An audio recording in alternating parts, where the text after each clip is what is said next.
할렐루야. 우리는 오늘도 이렇게 귀한 하나님의 사람들로서 예배자가 되었습니다.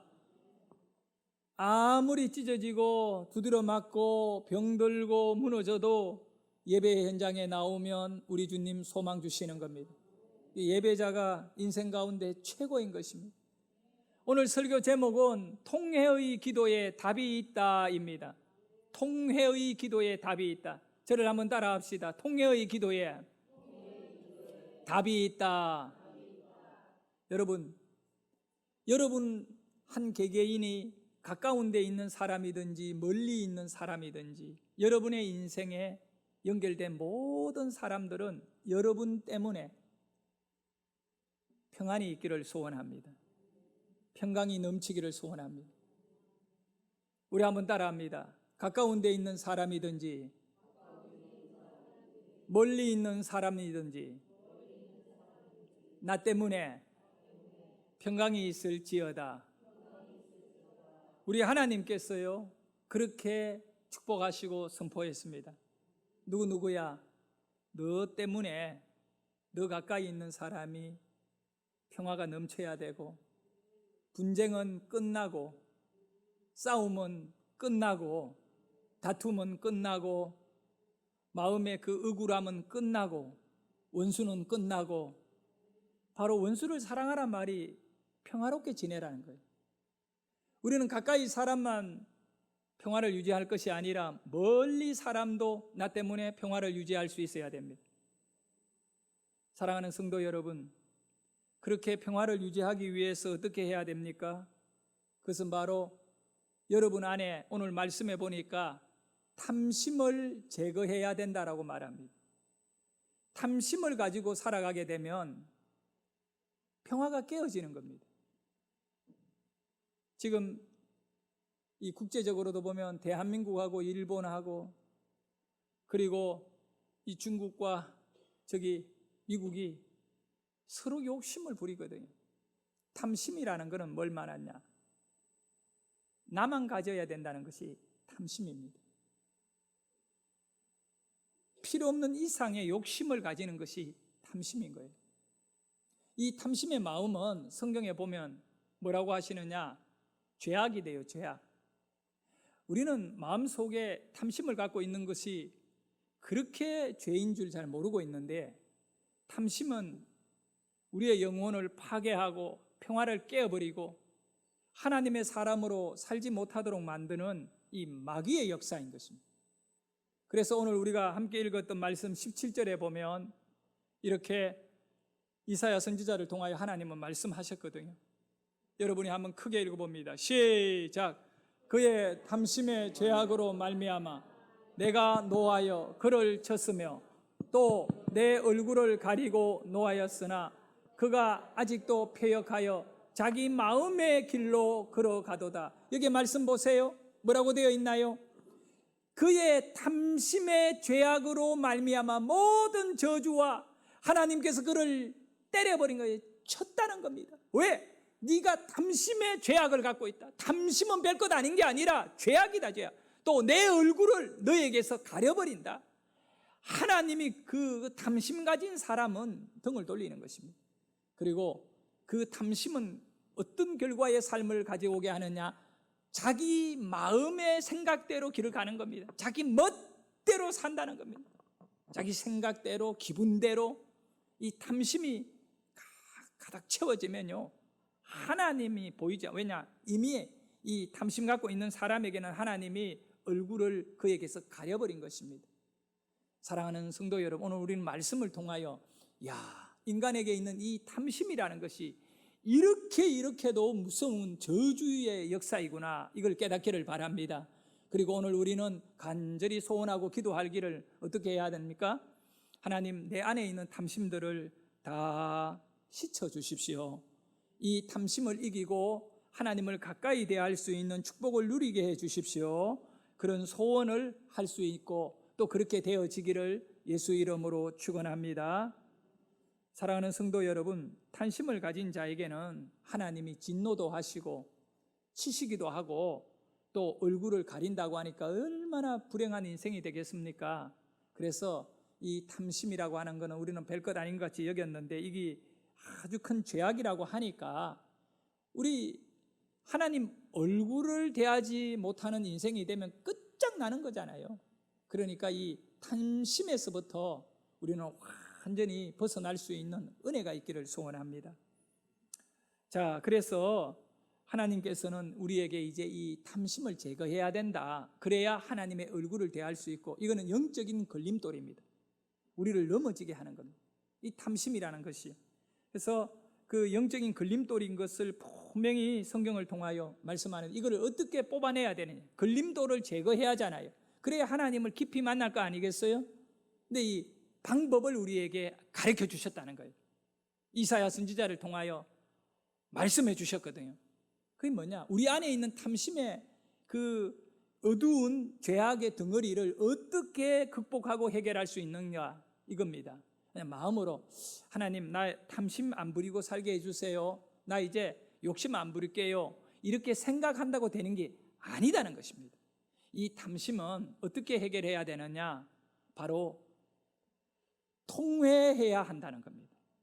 통회해야 한다. 이 통회의 기도가 있어요. 이 통회한다는 말은 통회, 이건 복합어거든요. 통곡하면서 회개 기도하면 탐심이 우리 안에서 제거되는 것입니다. 이 통회의 기도가 필요한 거죠. 자, 그러면 하나님 말씀을 정확하게 말씀을 통하여 그걸 한번 보도록 57장 15절에 보면 이렇게 말씀합니다. 한번 읽어볼까요? 시작. 지극히 존귀하며 영원히 거하시며 거룩하다 이름하는 이가 이와 같이 말씀하시되 내가 높고 거룩한 곳에 있으며 또한 통회하고 마음이 겸손한 자와 함께 있나니 이는 겸손한 자의 영을 소생시키며 통회하는 자의 마음을 소생시키려 함이라. 아멘. 여러분, 여러분의 영이 소생되기를 원해요. 여러분의 마음이 또 소생되게.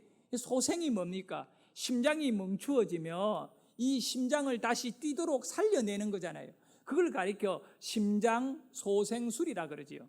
그와 같이 여러분의 영이 탐심 때문에 꽉 누질러 있는 거예요. 그리고 그 영이 욕망으로 결박되어 있는 거죠. 마귀가 완전히 여러분의 영혼을 짓밟고 있잖아요.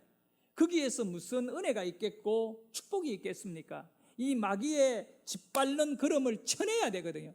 이걸 이겨내고는 우리의 힘과 능력으로 안 되는 것입니다. 이 마귀의 우리의 영혼을 꽉 쥐어짜고 우리의 심령을 더럽게 만드는 것을 소생할 수 있는 것은 통회하고 기도하면 된다. 이 통회가 뭐라 그랬지요? 통곡하면서 회개하는 것입니다. 통곡하며 회개하면 하나님께서 우리의 숨통을, 영적인 숨통을 트여주는 것입니다. 그런데 이 탐심이 어디에서 온 거냐 살펴보니까 교만이더라는 겁니다. 탐심은 그냥 우리에게 있어서 하나의 뭔가를 가지고자 하는 그런 것으로 끝나는 것이 아니, 이거는 철저하게 교만, 나밖에 모르는 교만이 탐심과 같은 거죠. 나만 먹어야 되고, 나만 가져야 되고, 나만 잘 돼야 되고, 남이야 이렇게 되든 저렇게 되든 아무런 상관없이 나만 잘 되면 된다라고 하는 이런 탐심을 교만으로 보는 겁니다. 그래서 우리는 가까운 데 있는 사람이든 간에 멀리 있는 사람들이든 간에 상처 주는 사람의 특징이 뭐냐면 나만을 강조할 때 그렇게 됩니다. 그것이 바로 우리가 오늘 갖고 있는 탐심에서 오는 것입니다. 이 탐심을 이기는 방법은 딱 한 가지, 통곡하며 회개하는 기도다. 통회의 기도를 하면 하나님이 우리의 영혼을 소생시켜 주시고 우리의 마음을 소생시켜 영도 마음도 살아나니까 그 인생은 하나님께 얼굴을 향하여 드는 인생이 되는 거고, 하나님도 그에게 얼굴을 향하여 들고 교제하고 함께하는 은혜가 있는 것입니다. 제가 어릴 때 또 막 개척했은 20몇 년 전에만 해도 참 이 통회의 기도가 교회 안에 능력이었거든요. 성도의 영적인 능력이었어요. 과거에 30년 전에 40년 전에 얼마나 힘든 시대를 우리가 지금 지나왔습니까? 그런데 여러분 이걸 아셔야 돼요. 이 시대가 풍요하고 좋은 시대이기 때문에 모든 나라의 사람들이 다 풍요함을 누리는 게 아니에요. 여전히 시대가 많이 좋아졌지만 아프리카나 아시아나 또 일부의 저 나라들은요, 먹을 것이 없어 굶어 죽어가고 물이 없어 흙탄 물을 먹어야 돼요. 그런데 우리가 얼마나 참 축복을 많이 받았습니까? 하나님의 은혜인 것입니다. 근데 우리가 힘들고 가난하고 배고플 그때에 우리 믿음의 선배 성도들은요, 우리 어머니 세대들은요, 그리고 여러분이 어린 시절에 막 한국의 교회가 부흥되는 개척의 시대는요, 교회 안에 가면 눈물의 자국이 의자에 뚝뚝 떨어져 있어요. 성도들은 울고 또 울었다고요.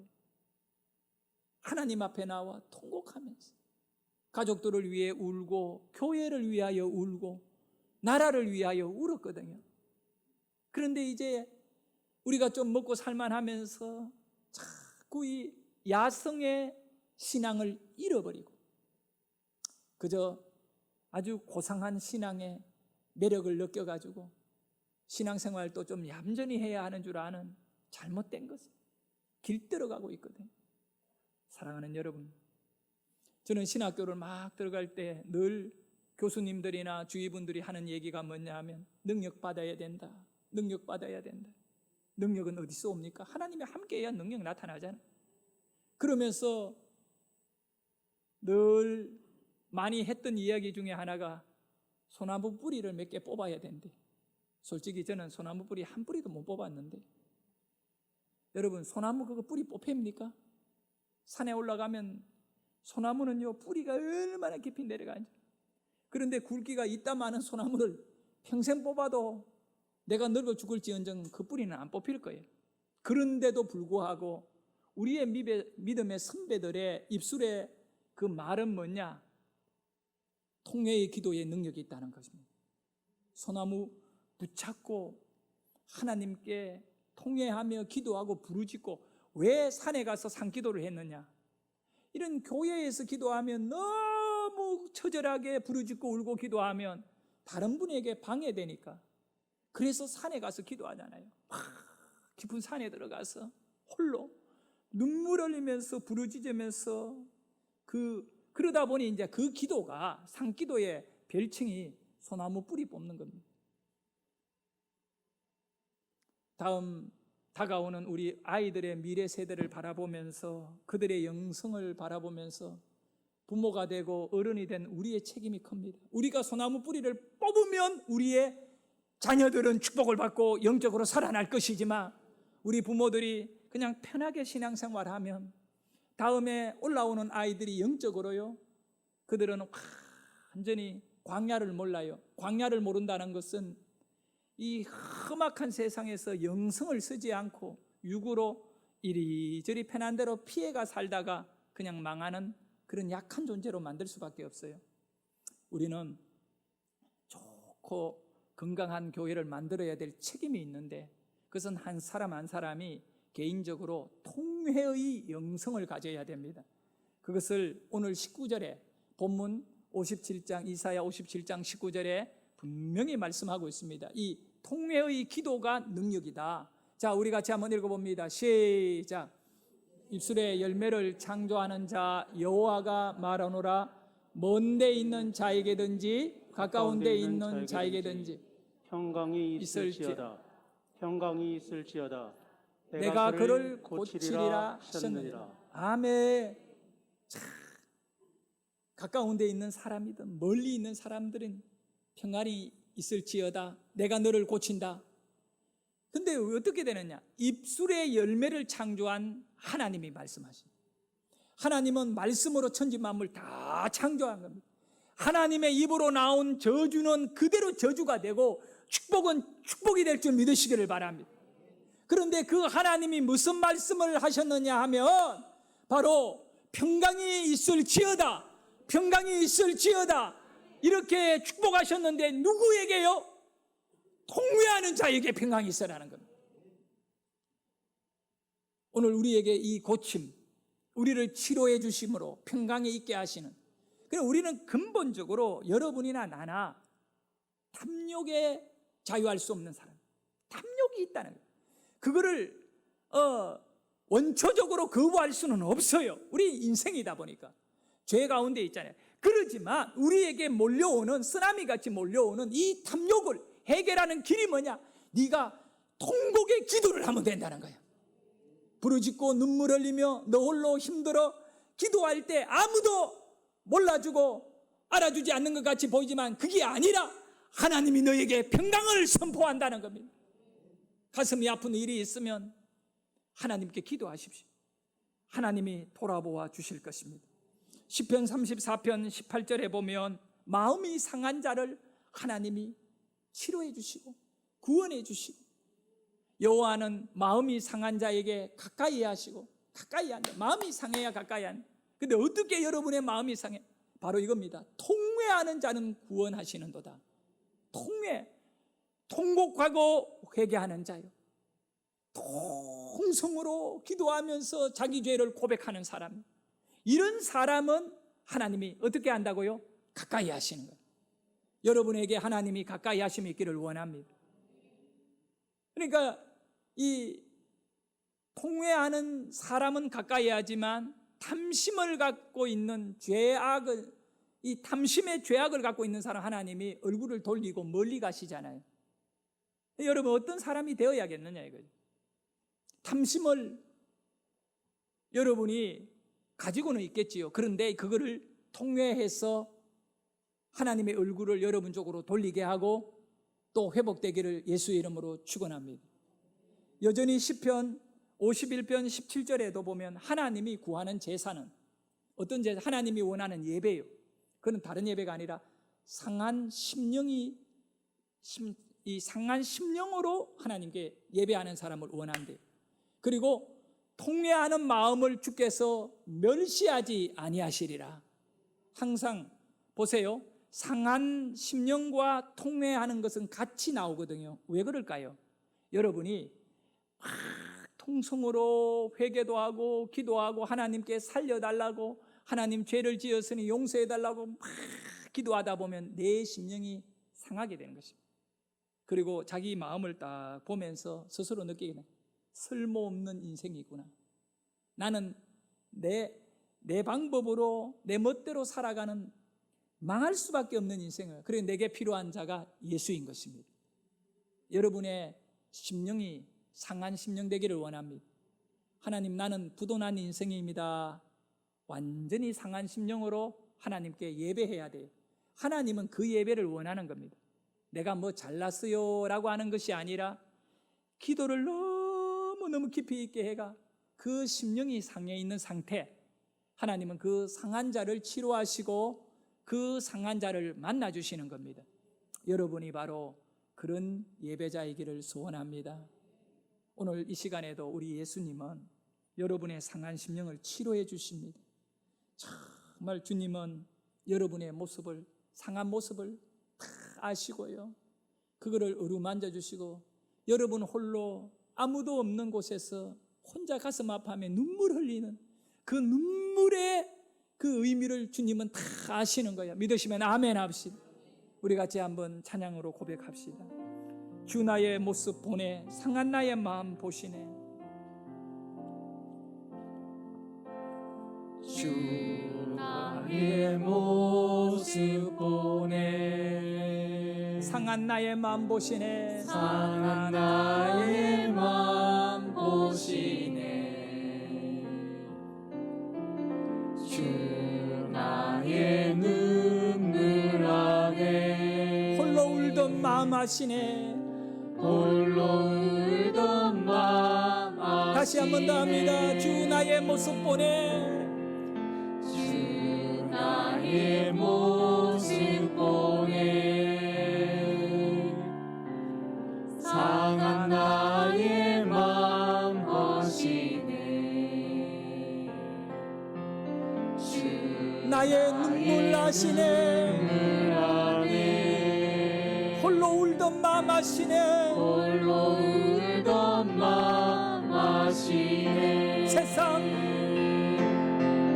세상 소망 다 사라져 가도 주의 사랑은 끝이 없으니 살아가는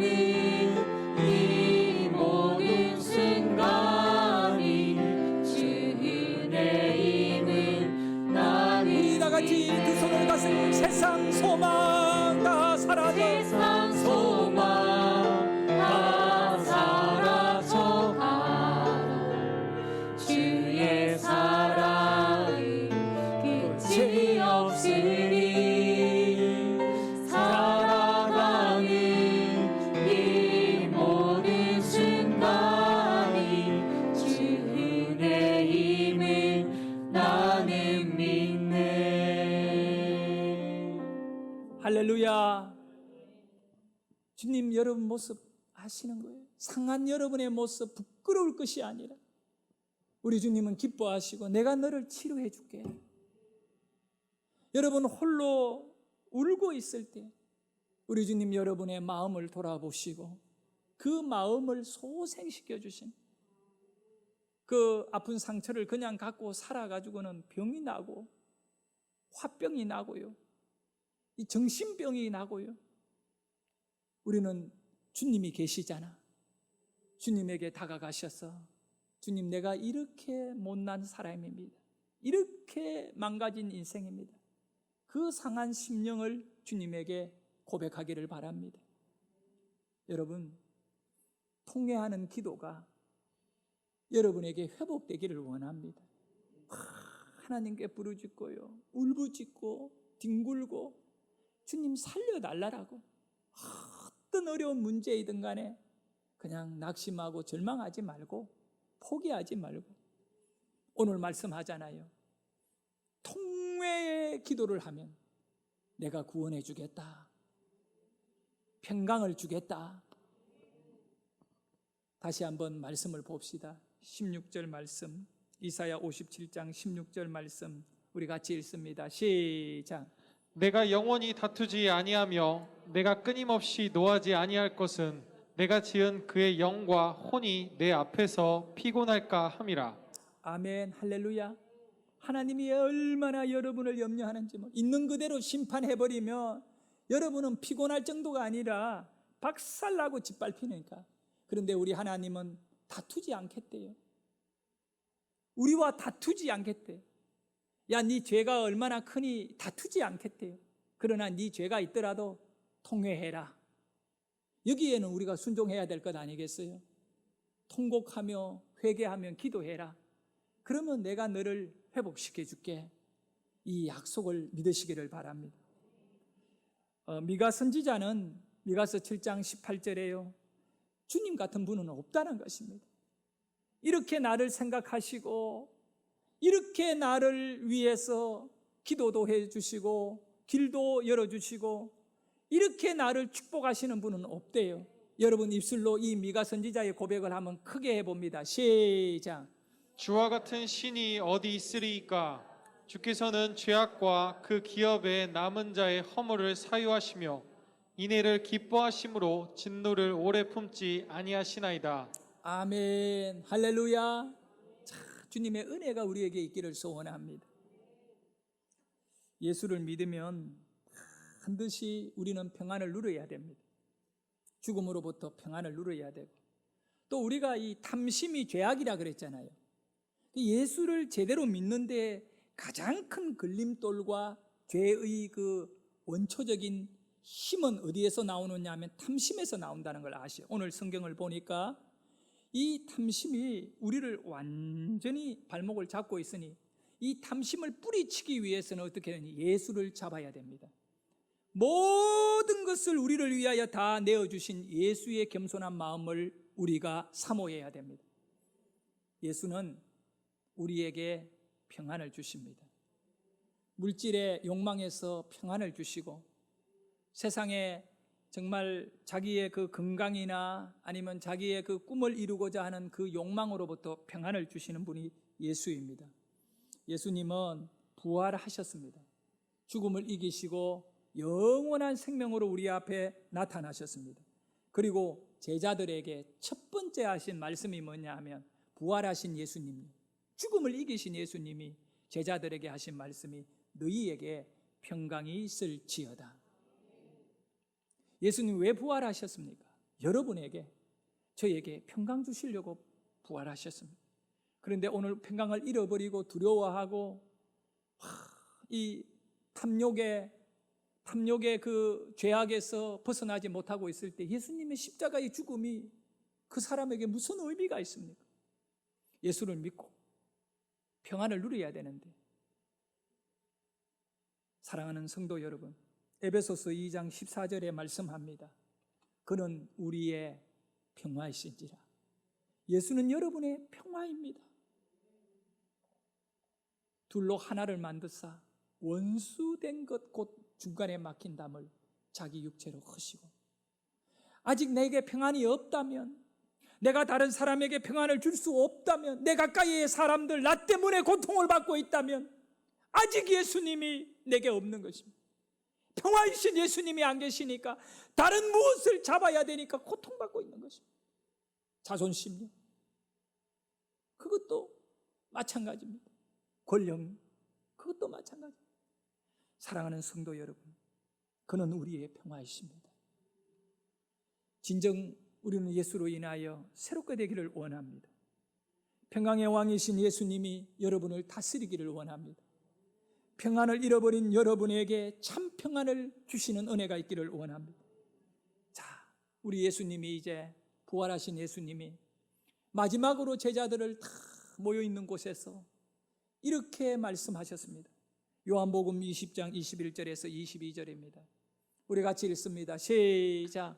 예수께서 또 이르시되 너희에게 평강이 있을지어다. 아버지께서 나를 보내신 것 같이 나도 너희를 보내노라. 이 말씀을 하시고 그들을 향하사 숨을 내쉬며 이르시되 성령을 받으라. 아멘. 우리가 평강을 유지한다는 것은 성령이 우리 안에 들어오셔서 역사하는 능력인 것입니다.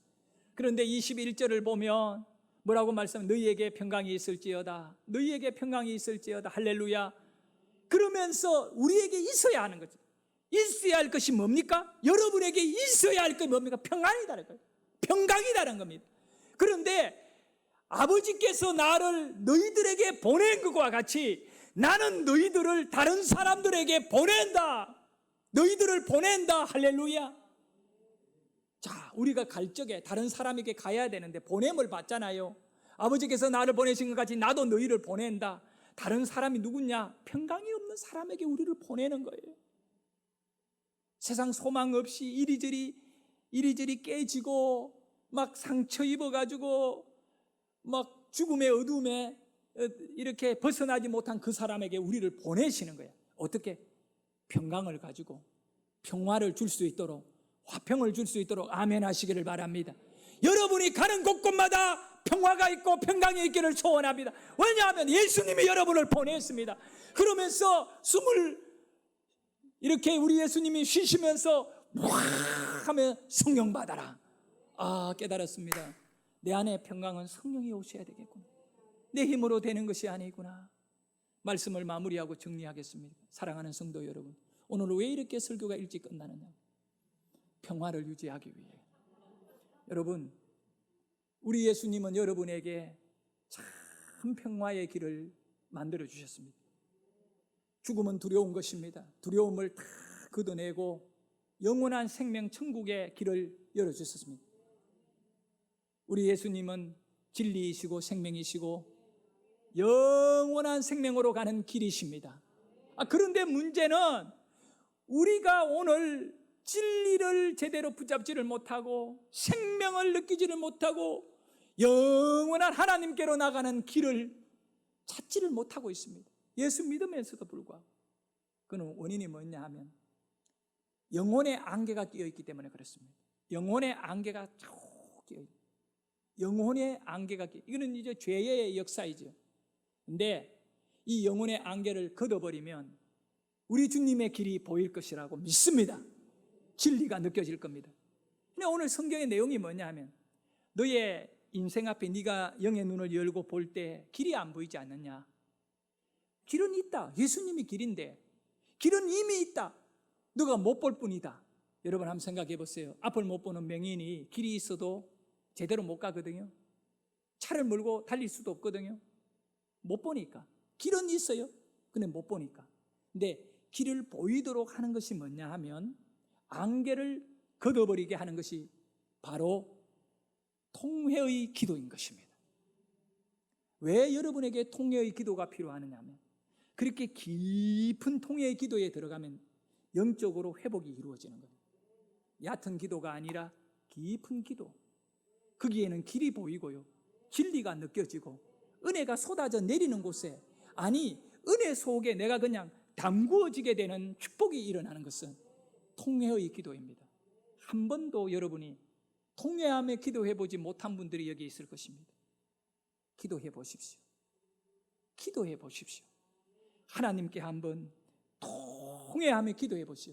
영이 열리고 여러분 안개가 싹 사라지고 이 엄청난 영적인 승리, 축복, 참 평안이 보이니까 이런 사람은 어디에 가든 간에 회사가 그 사람 때문에 복을 받게 되고 가정이 다시 참 은혜로워지고, 저 개인적으로 얼마 전에 몸이 많이 불편한 우리 성도님에게 새벽에 신방을 갈 기회가 있었어요.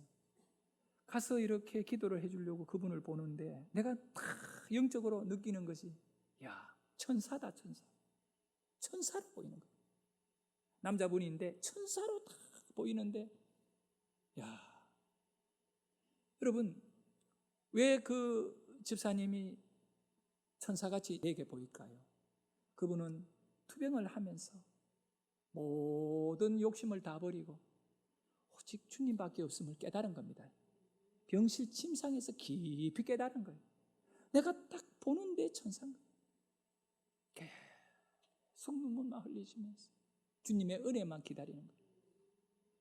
여러분 지금 이 순간에 건강하고 뭔가 하나님을 위하여 할 수 있는 이때에 여러분이 통례의 기도 주역이 되셔야 합니다. 우리 새안양교회의 미래의 회복 은혜는 여기에 눈물이 얼마나 많으냐에 따라 결판나는 것입니다.